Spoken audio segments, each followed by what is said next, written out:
And then when the Piker comment comes up, like America deserved 9/11, and that's like a direct quote, Right. just a straight direct quote.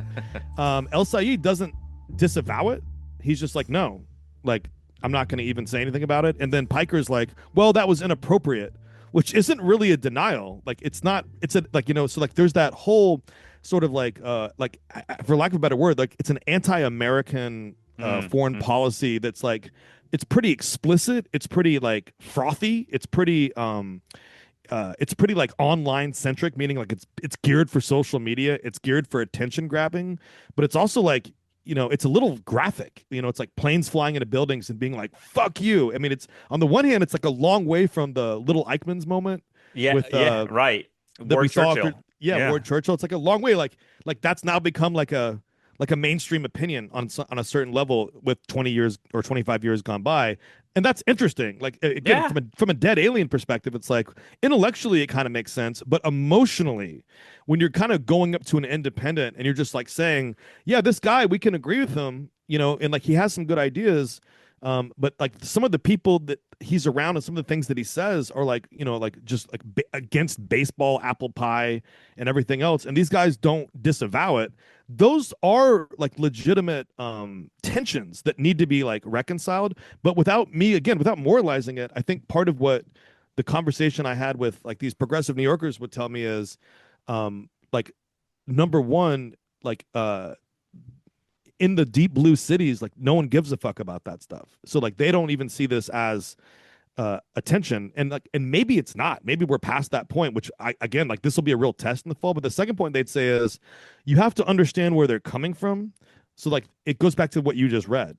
Like there's this rage and anger, and that like instead of judging these folks for being like let's throw planes into buildings, you know what I mean, like, and you know what I mean, like instead of judging that and like overreacting to it, Yeah. you're just saying like they are looking for a discourse that can like capture the like rage that they're feeling about all these like events, like about the genocide in Gaza and about Hmm.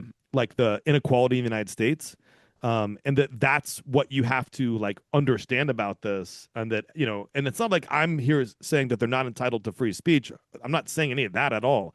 I'm just saying that like in a purple state where the whole state needs to vote and not just like the blue city, Yeah. some of that stuff is baggage. And the last thing I'll say, I'll throw it back to you, because again, I'm not really interested in it from a moralizing perspective, despite like my tone. But like what I am interested in is like, can like let me put it this way: it's fascinating to me that at the moment where you're about to like assemble the deep blue coalition, like the progressive moment, like 2016, 2026, like it's popping off, like this is it, this is the opportunity, that as you bring the FDR, like welfare state capitalism, high taxes, like as you bring in those like reform policies, they're coming with not just like a DSA that's like an idealistic DSA.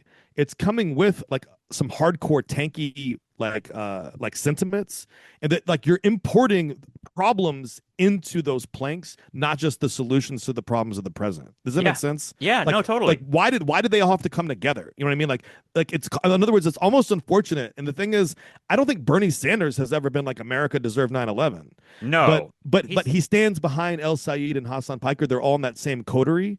And so you kind of are wondering, in the same way that the last thing I say here, the what you just said about Bernie being like pro Biden, like some of this stuff that people are saying this is like Bernie 2026 2.0. It's not just Bernie though. Like there's a difference from the 2016 moment too, in that like Bernie never said these things. You know what I mean? right. So like Yeah. Yeah. this is a different grade. It's like a different recipe.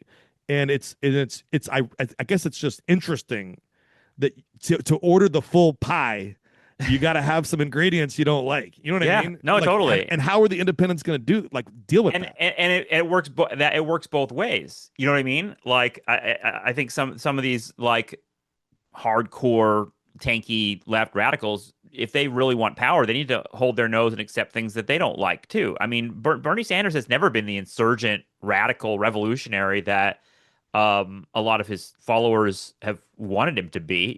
He's in a lot of ways been a mainstream Democrat and always has been a party guy.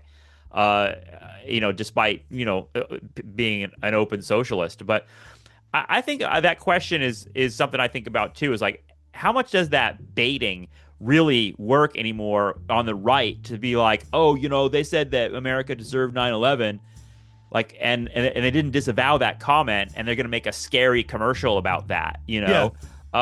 it might work, it might not, but I feel like it so much has changed in 25 years since September 11th in terms of the political culture that a lot of people would be like, well, maybe America did deserve 9/11. I mean, I could see Alex Jones saying that. In fact, I wouldn't be surprised if he has said shit like that, You hear those kind of sentiments on the right too, like you hear I mean, that's where that whole like right-wing anti-war sort of